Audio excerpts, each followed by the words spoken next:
Mən fəxr eləyirəm ki, qürur duyuram ki, Xocalı Fatihi şəhid Qasimin anasıyam. Başım dikdir.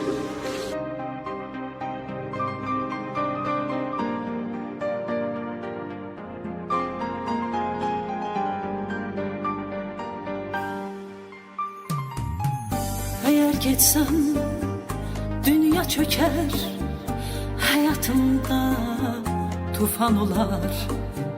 Duman çöker yollarına, kayıtmağın güman olar. Bu itirmek korkusuyla yaşamak